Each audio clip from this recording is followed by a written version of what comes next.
بمن قد وحدا. بسم الله الرحمن الرحيم. الحمد لله الذي هدانا لهذا وما كنا لنهتدي لولا أن هدانا الله. أشهد أن لا إله إلا الله وأشهد أن محمدا عبده ورسوله لا نبي بعده. اللهم صل وسلم على حبيبنا وشفيعنا رسول الله محمد بن عبد الله وعلى آله وأصحابه ومن تبعهم بإحسان إلى يوم القيامة. Amma ba'dah. Dulur-dulurku sekalian, saya muliakan, wabil khusus Ahinal Karim Habib Fatir Al-Hamid, yang saya muliakan sesepuh Majelis Taklim Al-Hikam, yang sama-sama istiqomah mendukung dan melestarikan, melanjutkan titisan guru kita, panutan kita, Ustadzuna Ahmad Syairozi, yang bertahun-tahun menghidupkan Majelis Al-Hikam, yang sampai saat ini alhamdulillah kita ditakdirkan ikut ambil bagian melestarikan majelis itu. Alhamdulillah. Kalau dilihat dari amal kita, gak masuk. Apa pengaruhnya dakwah ini? Ya minimal kita pertahankan akidah yang Allah berikan, Islam yang Allah berikan kepada kita ini perlu kita jaga. Iman yang Allah hadiahkan kepada kita itu jaga. Di antara lestari dan berkelanjutannya iman Islam itu sampai nanti kita ketemu dengan Allah Subhanahu wa taala itu dengan ngaji. Sifat permanen yang dimiliki oleh Rasulullah, yang sampai saat ini sudah ditinggal beliau ribuan tahun, kok agama ini masih nyampe kepada kita, itu barokahnya ada orang yang mengajarkan ilmu kepada saudaranya, kepada saudaranya lagi, anaknya, turunannya, sampai kepada kita. Sehingga dengan barokahnya guru-guru kita, beliau ikhlas mengajarkan ilmu kepada kita semua, minimal kita bisa bersyukur kehadirat Allah, kita masuk di dalam bagian tersebut. Andai kan tidak ada ilmu, nggak ada ngaji begini, ya ludes, artinya habis. Ya tetap dijaga sama Allah. Tapi Allah melihat siapa hamba-hamba Allah yang ikut andil di dalam melestarikan agama ini. Artinya di zaman Nabi Muhammad itu ya banyak orang yang tidak diberi bagian oleh Allah di dalam menjaga agama ini. Zaman Nabi Musa ada Fir'aun. Hidup bersama Nabi Musa. Hidup bertemu dengan Nabi Musa. Berhadapan dengan Nabi Musa. Seorang Nabi pembawa tauhid yang mengenalkan Allah. Tapi Nabi Musa yang mendapatkan bagian melestarikan agama ini, tapi Fir'aun wa akhwatuha dan saudara-saudaranya tidak dikasih oleh Allah. Maka menjadi sejarah sampah. Artinya ditulis di Al-Quran itu Fir'aun itu jadi cemoohan. Dimulai dari Allah sendiri yang mencemooh Fir'aun. Orang yang mengaku Tuhan. Jadi waja'a Fir'aun wa man qablahu wal mu'tafikatu bil khati'ah, bahasanya Quran. Waja'a Fir'aunu wa man qablahu wal mu'tafikatu bil khati'ah.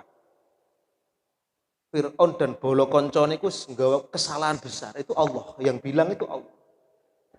Artinya Belum tentu orang yang berhadapan langsung dengan sang pembawa agama ini dapat jatah untuk ikut andil melestarikan agama ini. Dari sejak dulu yang dapat jatah itu menjadi orang yang diridhoi oleh Allah, menjadi sejarah kebaikan, bahkan menjadi alat bukti atas penjagaan Allah terhadap hambanya. Kemudian di zaman Nabi kita, Nabi Muhammad, juga banyak manusia, hamba Allah yang tidak dapat jatah dari Allah untuk mengikuti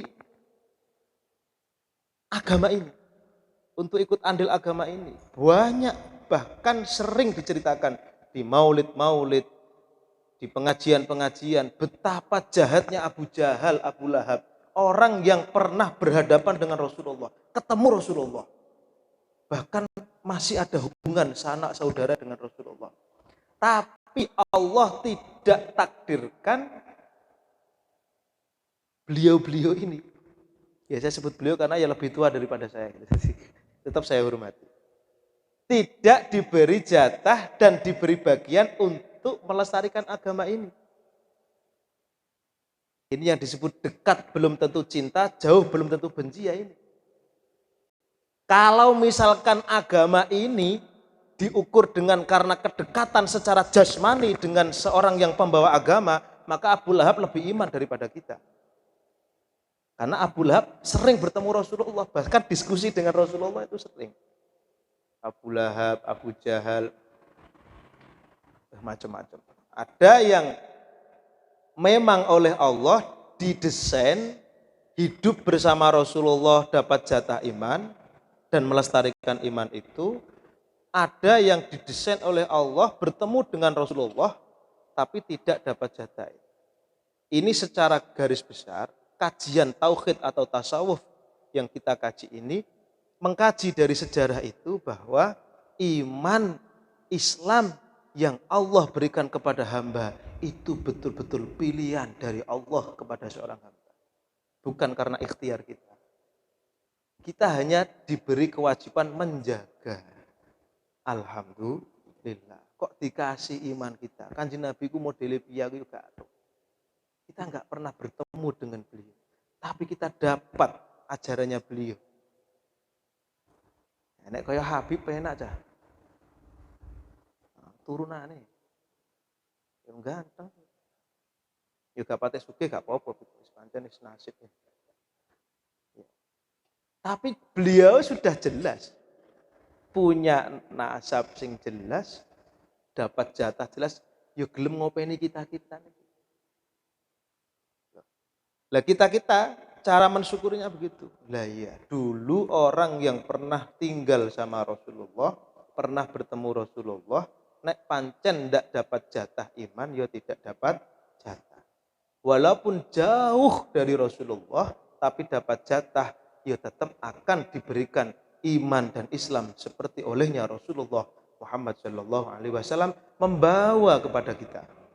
Ini fakta, bukan sakit dibantah, pun jangan bantah. Kita ini nggak jelas orang tua kita siapa. Ya mungkin sebagian buyut kita ada yang masih Hindu, Buddha dan lain sebagainya. Kok kita di Jayapura, jauh dari beliau-beliau kok masih dapat nikmatnya iman, masih ngerti nikmatnya sholat, bahkan mau ngaji, mengkaji, mengambil bagian perjalanan agama ini. Insya Allah kok yakin kita ini termasuk orang-orang yang dijaga oleh Allah Subhanahu wa Ta'ala. Ini pun harus diyakini. Tidak ada kebetulan, nggak ada. Kalau kebetulan lebih betul Abu Lahab daripada kita. Kan ngonten tuh. Sehingga Nabi diutus ini betul-betul membawa hal yang besar, misi yang besar yang langsung dari Allah Subhanahu wa Ta'ala, yaitu berupa iman wal Islam. Monggo dinikmati. Bagaimana cara iman ini bisa nikmat, cara Islam ini bisa iman itu betul-betul hal yang nikmat, yang dari sekian nikmatnya Allah yang oleh ayat disebut, kalau kita mau ngitung ayatnya Allah tidak mampu. Nah, dari sekian nikmat yang kita rasakan, nikmat yang paling besar nilainya itu adalah nikmat iman dan Islam. Di mana letak besarnya iman dan Islam ini? Di mana? Cara kita ditakok. Enak di iman karo duit. Ngomong iman tapi gak penak. Mau ngomong duit kok penting iman. Loh, ini kita sedang berada di tempat atau majelis yang kita mau membangkitkan bahwa kita harus sepakati bahwa iman dan Islam itu nikmat paling besar yang tidak bisa ditandingi oleh nikmat apapun. Nah, gampangannya, cara melogikanya, andaikan ada orang datang kepada kita, okelah yang kita anggap penting sekarang apa? Uang misalkan. Jenengan uang, kalau Mas Munir bojo sih Mas. Pokoknya yang dianggap besar apalah anggap selain iman ya. Cara membandingkan,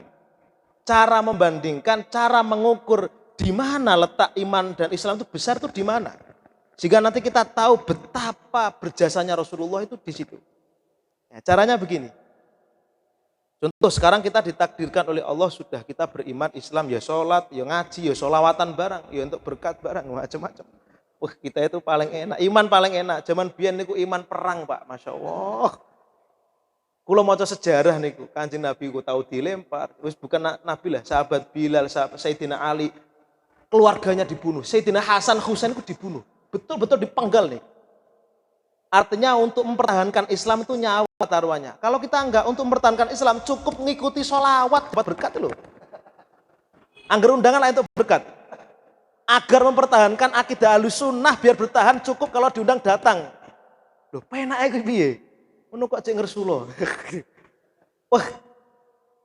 Kita itu di tempat atau di zaman yang enak, Masya Allah. Enggak ada kita itu mau sholat harus perang dulu, enggak. Malah saya Jumat Allah dikasih nasi sampean, tak kasih tahu. Itu sebenarnya penurunan derajat kalau dari sisi ini loh ya. Jumatan kok dikasih nasi biar orang semangat Jumatan, itu nurun derajat. Dulu orang Jumatan itu sampai ada yang berangkat pagi untuk dapat masjid. Karena kalau nggak berangkat pagi ketinggalan Rasulullah. Nah, sekarang ada nasi, jadi cari masjid itu yang ada nasinya. Itu secara dohir ada peningkatan dari pengurus masjid karena semakin banyak jamaah, semakin kotak amal semakin penuh. Tapi menurut akidah itu penurunan. Lah ya Jumatan kok golek sing eneng nasi nih cah. Nah, ngonten toh. Ya, coba mikirnya itu begitu. Jadi sholawat yang ngono nek dibayar gelem teko nek gak anu ki penurunan cara ngono. Ya aku gak nyinggung iki kan contoh ae artinya ndelok perjuangane Kanjeng Nabi. Cah mosok sholawat yang njaluk dibayar. Sayyidina Bilal radhiyallahu an, sahabat Kanjeng Nabi. Masya Allah. Untuk mempertahankan Islam itu nyawa taruhannya, nyawa. Pun toh jenengan baca sejarah nih. Sayyidina Hasan Husain, kakeknya beliau, kakeknya Habib. Jadi keluarga dzurriyyah Nabi itu kalau enggak jalur Hasan ya jalur Husain. Itu beliau itu meninggal dipenggal, Pak, difitnah untuk mempertahankan akidah. Oleh karenanya penting sekali untuk menggali, artinya di mana letak besarnya iman dan Islam itu di mana. Nah, cara mengukurnya adalah bagaimana jika ada orang datang kepada kita. Misalkan, jamaah Al-Hikam, iki ono duit, anggaplah duit itu yang paling penting ya, misalkan. Ya memang ya penting, zaman sekarang guys pokoknya penting. Sampai sholawat mau ditunda gara-gara barang ini. Bulan Desember kan mau ditunda nih. Gara-gara hal ini malaikat Israel. Nama malaikat Mikail. Saya maafkan ya kan. Saya maafkan gak apa-apa. Loh sholawat itu ditunda. Ini ya jujur tenan aku semua nang jujur. Jadi panitia SMS harus tahu diri. Aja serius-serius. Ini contoh. Anggaplah uang itu paling penting di saat ini. Cara mengukur nikmat yang Allah berikan berupa iman ini besar. Andaikan ada orang datang ke Majelis Al-Hikam. Wahai sahabat-sahabat Majelis Al-Hikam, ini ada uang 2 miliar. Bonus 2 miliar. Cash. Siapa yang mau, tapi dengan catatan saat itu kamu harus lepas Islam dan imanmu harus lepas. Ini ada uang 2 miliar, langsung kasih. Terserah mau sampean buat apa. 2 miliar. Tapi syaratnya saat ini pun iman dan Islam lepas. Kira-kira jamaah kita ini mau kan tidak? Monggo. Ini saksian-saksian nih. Misalnya ana wong gorong miliar. Niki tak Pak Guru niki ana 2 miliar. Saman kan butuh duit toh. Tapi syaratnya saman Islam iman harus lepas saat ini. Ayo, milih di 2 miliar apa iman Islam lepas? Apa lepas sementara ya? 2 miliar ya? Lah, dapat uang pas meninggal. Lah, pas dapat uang, Gusti aku wis pindah agama Gusti 2 miliar. Kek mati. Ayo. Piye? Jal. Gedendi 2 miliar sama iman. Yo niki enggak usah diarep-arep, andekan saja. Nek jenengan diuji tenan mbah kuat mbah ora gak ngerti. Didol tenan. Nek sing iman yang dijual dengan sarimi beras kan ada. Ya karena dia tidak menganggap iman ini besar. Nah, kita ini alhamdulillah masih menganggap bahwa nikmat iman itu besar, Pak. Iya, uang itu penting sampai kita banting tulang dan itu perintah agama untuk mencari rezeki. Tapi sebesar-besarnya nikmatnya uang, rezeki dohir, masih besar nikmat iman dan Islam. Enggak bisa diute-ute. Nah, kalau sudah begitu berarti hidup iman dan Islam. Enggak bisa. Jangan suap saya. Kalau suap-suap sedikit enggak masalah, tapi jangan main-main dengan iman. Iya, selawatan ning nggonku ya. Aku ono jadwal ning alisan. Alisan kan gak ono duit itu. Mungkin tak 2 juta. Ya wis lah, sampean ae. Lah iku gak apa-apa, sing penting gak iman. Ya ana sing ngono bareng. Ya muga-muga gak ono. Contohnya misalnya aku ngaji hikam, kan gak dikei duit to. Sopo sing gak duit? Diundang pas bareng. Pak Ustadz iki ono hajatan Pak Ustadz. Sing ngundang wong sugih. Iki aku nek nekani undangan ini enggak ngaji hikam. Kalau saya ngaji hikam kehilangan ini. Ya, sekali-kali enggak apa-apa lah. Kalau itu enggak apa-apa. Nek iman Islam saya yakin kita ndak akan mau. Tapi saya model-model kayak tadi ya masih. Nah, itu yang bikin membuat bahwa iman dan Islam ini betul-betul besar, betul-betul agung di hadapan Allah Subhanahu wa taala. Nah, kita ngaji niki misalnya jenengan tanglet ngaji kok dalu-dalu kanggo apa? Biar kita tahu yang besar itu bukan uang, yang besar itu bukan jabatan, yang besar itu bukan proyek. Sing besar itu Gusti Allah. Sing maringi iman niku. Lah ya kita ini siapa? Tidak anaknya siapa-siapa. Kok masih diperhatikan oleh Allah, dikasih sehat untuk sholat, dikasih sehat untuk bekerja cari nafkah yang halal, dikasih sehat untuk ngaji, dikasih sehat untuk berbuat baik kepada sesama. Asal kita kembalikan kepada Allah, semua yang kita kerjakan asal itu halal dan benar, itu muaranya kepada Rasulullah Muhammad Shallallahu Alaihi Wasallam. Kan ketemu kan? Kanggo apa ngaji biar tahu. Nanti kalau ketemu Allahnya ini, kalau ketemu di mana letaknya ini, nanti semua jadi nikmat. Melek dalu niki cara dihitung-hitung akal nunggu ya ganggu. Waktunya istirahat. Tapi ya nikmat-nikmat saja karena ada tadi. Yang tidak mungkin jadi mungkin. Kalau Allah punya mau kenapa? Yang Abu Jahal saja berdekatan dengan Rasulullah, Allah enggak kasih. Kita yang jauh dari Rasulullah dikasih. Itu kan Tuhan pun mau. Bahasanya orang Wamena itu kan Tuhan pun mau. Kalau Tuhan pun mau ngapain? Untung kita masih dimaui sama Allah, ya kita gali. Agar alhamdulillahnya kita ini besar. Jadi alhamdulillahnya yang seperti ini, itu insya Allah. Bahkan hakul yakin, alhamdulillah yang tamlaul mizan. Jadi ngebeg-ngebegi timbangan tenang. Alhamdulillah ya Allah. Jadi alhamdulillah yang diucapkan dengan rasa sadar bahwa yang sedang kita ucapkan alhamdulillah adalah bentuk syukur dari nikmat yang Allah berikan, terutama nikmat iman. Contoh habis sholat terus ngomong alhamdulillah. Niku tamlaul mizan. Dibanding yang baca alhamdulillah, alhamdulillah, alhamdulillah, alhamdulillah, alhamdulillah. Hanwa, hanwa, hanwa, hanwa. Subhanallah kok hanwa, hanwa, hanwa. Iku lopo. Jadi malaikat perasaan dulu Nabi mengajar itu subhanallah, subhanallah. Giliran sampai imam di Madura, hanwa, hanwa, hanwa, hanwa, hanwa, hanwa. Ber. Ngono ku ya gak tok ati belas, Pak. Gak tok ati. Ya oleh ganjaran ngono tok ae. Dibanding satu lafaz yang didasari kayak tadi. Kemudian kita ngomong, misalkan ngaji ini, ya Allah biasanya aku ya turu, ya nganggur, ya kadang ya gak turu, ya dolanan sebuah macam-macam. Ya kok disempatkan terus ngomong alhamdulillah. Nah niku alhamdulillah yang seperti itu yang alhamdulillah tamlaul mizan. Yang ngebek-ngebeki cara ketok, andaikan kelihatan itu ngebek-ngebeki timbangan enggak bisa dihitung. Itu yang nanti bisa jadi saksi di hadapan Allah Subhanahu wa taala. Insyaallah dosa-dosa kita yang begitu numpuk banyak kena alhamdulillah yang model kayak tadi itu insyaallah hancur nih. Hancur nih. Itu yang disebut mangqala la ilaha illallah dakhalal jannah. Yaitu artinya satu lafaz yang keluar dari hati yang faham dan ngerti di saat ngomong itu apa reaksi atau dzauk, kalau bahasa tasawuf itu dzauk, rasa seorang hamba yang bersyukur apapun nikmat itu. Ya pokoknya nikmat apa wae. Nikmat kumpul bojo iku ya nikmat lho Pak. Bojone dhewe lho ya. Istrinya sendiri iku nikmat. Terus ngomong alhamdulillah. Niku ya iso ngancurne dosa, Pak. Kenapa?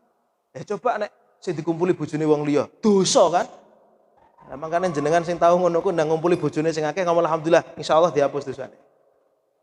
Ya, sing gak duwe sabar sih. Ngombe kopi ya ngono padha, makane Pak Yai Serozin niku masyaallah. Ketika saya diskusi ini, ampun nutup rahmati Allah, nek ngaji ngopi rokokan ben. Kenapa? Karena saya tahu ngopinya jamaah sekarang itu saya yakin pahalanya besar karena dulu pernah minum yang enggak. Loh, nah dilihat dari itu kan sudah kemajuan sekali. Ngombe terus alhamdulillah ya Allah. Ini dulu hitam tapi hitamnya enggak begini. Kata begini. Lah rumah saku ya oh ngiler jenengan. Lah yang perasaan pas minum barang halal niki terus ngomong alhamdulillah, lah dulu sing haram-haram niku digempur kali Gusti Allah. Disepuro kali Gusti. Niku barokah iman sing yang Allah berikan. Jadi misalkan jenengan ada yang tanya kok ngaji kok malam-malam apa ya. Satu, kita bersyukur kepada Allah, kita ditakdirkan oleh Allah. Kenapa kita yang jauh dari Kanjeng Nabi pembawa risalah ini kok kita masih dapat bagian ini. Yang kedua, kita harus bersyukur bahwa bagaimanapun besarnya nikmat yang saat ini kita rasakan, apapun nikmat itu yang selain iman dan Islam yang kita anggap besar, tetap itu di bawah besarnya nikmat iman dan Islam. Yang ketiga, ini karena sebagai pembukaan jadi saya enggak lama-lama. Intinya yang ketiga, iman dan Islam itu hadiah dari Allah. Jatah dari Allah. Enggak bisa memilih. Kita bisanya diperintahkan oleh Allah menjaga. Karena fakta di tengah-tengah kita banyak yang diberi agama ini, banyak yang dulu berakidah Islam, berakidah iman, dicabut oleh Allah, dikasih orang lain. Banyak. Kan apa? Tidak dijaga. Barang mulianya kayak gini kok enggak kita jaga.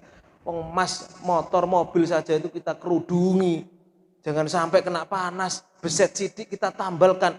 Iman yang lebih dari itu, beset setiap hari kita biarkan. Beset dengan apa? Salatnya bolong-bolong. Ini beset nih. Segera ditambal. Tapi ya insya Allah asal masih hidup bisa nambal. Kalau sudah mati nggak bisa nambal, Pak. Bisa dipahami ya? Jadi iman itu dulu utuh dari Allah, bersih dari Allah. Disuruh jaga sampai kapan? Sampai kita dipanggil oleh Allah. Jadi kita diberi amanah sama Allah, dikasih iman. Bayangkan dong kita dikasih kepercayaan berupa mobil, emas apa. Wah kalau bisa dijaga, dikunci rumah. Jangan sampai gores atau dicuri sama orang. Gores saja nggak boleh. Beli motor baru. Nikmatnya motor baru paling berapa bulan? Enaknya paling 1-2 bulan. 3 bulan itu sudah kayak motor biasa lagi. Lah iman ini semakin dijaga, semakin mencorong, semakin bersinar. Ya.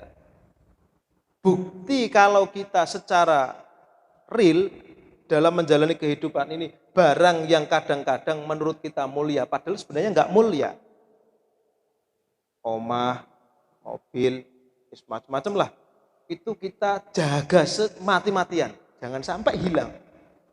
Iman yang begitu besar kita biarkan hilang begitu saja. Atau gores-gores, banyak goresannya. Nanti kita kalau mati ketemu Allah, ditanya, lelel iman tak kasih. Tidak semua orang lo tak kasih. Kamu tak kasih kok nggak kamu jaga. Besetnya iman itu dengan maksiat, kinclongnya iman itu dengan taat. Pokoknya intinya jangan sampai hilang gitu aja. Kalau kita mentok kelakuan kita wis gak karu-karuan, nek beset itu masih bisa ditambal. Tapi kalau hilang belum tentu bisa dicari. Di mana cari jual iman itu di mana? Enggak ada yang jual. Para kiai, para habaib itu tidak jual, nggak bisa memberi hidayah. Beliau-beliau itu ngawal, ambil bagian agar agamanya saudara-saudaranya, agamanya lingkungannya jangan sampai hilang. Itu bentuk kepedulian beliau. Beliau sebenarnya ngurusi imannya sendiri sudah syukur beliau itu. Tapi peduli dengan lingkungannya, sahabat-sahabatnya. Ayo dijaga, iman ini dijaga. Dipoles. Kalau toh pernah beset, dipoles. Kalau pernah nabrak, ya dihias lagi. Biar jalannya niku enak gitu. Makanya kalau iman niku, ibadah niku berat. Niku kan sing beset banyak. Mobil itu kalau besetnya banyak, mesinnya banyak yang rusak, itu buat jalan nggak enak, nggak nyaman. Sama dengan tubuh ini, kalau dibuat taat kok berat, itu ada yang mesti banyak yang beset itu. Monggo ditambal pelan-pelan. Insyaallah. Jangan berhenti, nanti berhenti malah busuk mesinnya nanti. Ya tetap dipanasi, dipakai. Nanti ada yang mobil itu ada yang jarak tempuhnya bisa dipakai jauh. Itu mobil-mobil yang kelas jos, ulama-ulama itu dipakai tahajud, siap puasa, siap kayak Sayyidina Ali itu mobilnya jos nggak beset, terus baru terus rasanya. Olinya sedikit ganti. Ya iman yang model begitu ya kayak mobil baru, dibuat tahajud berangkat, dibuat puasa berangkat, buat sodakoh berangkat, buat nguripi orang miskin berangkat, semua kebaikan berangkat. Kenapa? Mesinnya bagus, olinya normal, kapnya nggak lencet. Lah kita mesinnya rondok tuwe, nggak pernah dirawat ya. Kemudian beset-beset. Jadi meninggalkan kewajiban itu menjadi apa? Bahasanya begini. Perjalanan untuk menuju ke sana itu ada dua. Dengan menjalankan perintah, menjauhi larangan. Menerobos larangan itu sama dengan membesetkan mesin mobil tadi. Meninggalkan kewajiban itu tidak ngisi BBM. Paham ya? Mobil itu kalau mau berangkat, itu mesinnya kudu normal. Nah, kalau mesin sering masalah, ya bahaya. Gitu. Maunya itu dibuat baru ke koya, wis krik krik krik, jak ngaji sak jam wis. Oh ini, gak kowe nak kabeh kroso niku wis pokoke nek iman niku model kayak mobil sing gak pernah dirumat iku kroso. Ciri-cirine ge salat niku wabot niku jenengan nang servis cepet-cepet niku. Nah, Al-Hikam itu berikhtiar menjadi bengkel bagaimana mobil-mobil itu bisa. Enggak tahu, mungkin saya ambil bagian spionnya Habib, bagian nopone, mungkin Pak Ustadz Fajar, Ustadz Agus bagian solawat, gen nyemangati, ben solawatnya semangat, tapi joget, kayak mungkin bagian ngecat nunggu biasa, ngecat kan karena joget. Jadi kita ini akumulasi, orang kok kuluan boten, kita ini akumulasi, mungkin saya bagian yang isi BBM, ben semangat jebret, tak isi bensin. Nah, supirnya Habib, kok diisi bensin, mobilnya api, mulus gak disupir, gak melaku. Makanya majelis-majelis ini kalau boleh digambarkan secara mudah itu bengkel-bengkel iman yang dengan bengkel inilah iman akan hidup, akan terasa dan enak dibuat jalan menuju Allah Subhanahu wa taala. Bisa difahami? Nek gak paham kopi ini kurang pahit berarti. Gampang masa kau. Kopiku kemanisan iki mau. Dadi mbah piye iki ceritane. Jadi niki belum tak baca kitabnya. Niku kira-kira kalau jenengan tanya, mungkin ada saudara-saudaraku yang baru, majelis ini itu dikawal Pak Yai itu sekitar 18 tahun. Kulo yakin beliau itu wong ikhlas. Karena ciri-ciri ikhlas dari semua kitab bab-bab tasawuf niku. Bukan beliau yang ingin menceritakan, ini saya menceritakan. Ciri-ciri wong ikhlas ya ini biar kita itu tahu, aku ikhlas enggak itu. Tapi ya enggak boleh terus kemudian amal biar kayak gini ya enggak usah. Jadi pokoknya ikhlas aja. Cuman ciri-cirinya orang ikhlas itu kebaikannya itu berlanjut. Niki bukti kebaikannya masih lanjut. Ono sing lanjut. Ya Kanjeng Nabi ku sumber ikhlas. Makanya agama ini ditinggal 1400 tahun berlanjut walaupun dipegang ustadz-ustadz yang cap amplop ya tetap lanjut aja. Ustadz-ustadznya cap amplop kabeh ya tetap lanjut ya agama niki jenenge Gus. Jadi enggak usah tersinggung. Dan saya juga enggak nyinggung siapa-siapa, tetap jalan aman. Jadi nenek grup sholawat jalur amplop kayak gak apa-apa, agama tetap jalan. Karena apa? Barokahnya Kanjeng Nabi. Kan nebeng Kanjeng Nabi toh. Nek gak ono sholawat, ate lha opo? Dangdutan, dosa. Nek sholawat kan gak halal. Aku gak adol sholawat. Winter aku kalah babu. Masya Allah, alhamdulillah barokah Kanjeng Nabi. Ditinggal 1400 tahun lalu, yo ijek Kanjeng Nabi. Hadisnya masih terjaga, Qur'annya masih utuh terjaga. Niki Kanjeng Nabi sumber ikhlas. Lah ciri-ciri ikhlas itu kebaikannya ada yang melanjutkan. Artinya kita misalkan dulu orang tua kita bilang, "Dong, misalkan nasihat apa?" Kok nasihatnya sampai sekarang bisa kita dengar dan kita praktekkan? Berarti pas nasihat itu beliau ikhlas banget. Ciri-cirinya, mungkin dengan ingat nasihatnya guru, kiai atau orang tua. Kok sudah bertahun-tahun masih ingat, berarti di saat beliau nasihatiku ikhlasnya tenanan. Karena membekas, terus berjalan. Maka kita berharap, ya kita ini ikhlasnya ya akumulasi. Kalau saya kurang ikhlas ya mungkin jalur ikhlasnya Ustadz Agus. Kalau saya kurang ikhlas ya jalur ikhlasnya Habib. Ikhlasnya Pak Guru, ikhlasnya akumulasi. Agar kita ambil bagian di mana di dalam majelis ini sudah betul-betul ditanamkan banyak kebaikan oleh guru-guru kita. Tinggal kita mau jalan apa tidak. Semoga mulai malam ini termasuk man asyraqat bidayatuhu asyraqat nihayatuhu. Siapa yang semangat awalnya, insya Allah perjalanannya baik dan sampai tujuan nyampe dengan selamat dan tujuan. Kemudian semoga menjadi keterangan barokah. Nanti kita lanjut dengan diskusi ngobrol bersama lah. Mungkin karena ada agenda SMS, agenda apa yang perlu dibahas. Monggo, jadi belum saya baca. Ngalah barokah saja. Kita fatihai guru-guru kita. Tadi sudah ditawasuli, kita fatihah ulang. Yang sudah mendahului kita, kita doakan. Semoga ilmunya manfaat kepada kita. Yang masih hidup semoga ikut mendoakan kita yang hadir di sini, dijaga oleh Allah, keluarga kita dijaga oleh Allah, rezeki kita dijaga oleh Allah, diberkahi oleh Allah, hubungan persaudaraan kita dijaga oleh Allah Subhanahu wa taala. Ala hadhihi niyyah wa ala kulli niyatin salihah. Al-Fatihah. A'udzu billahi minasyaitonir rajim. Bismillahirrahmanirrahim. Alhamdulillahi rabbil alamin. Arrahmanir rahim. مالك يوم الدين إياك نعبد وإياك نستعين اهدنا الصراط المستقيم صراط الذين أنعمت عليهم غير المغضوب عليهم ولا الضالين حسبنا الله ونعم الوكيل نعم المولى ونعم النصير حسبنا الله ونعم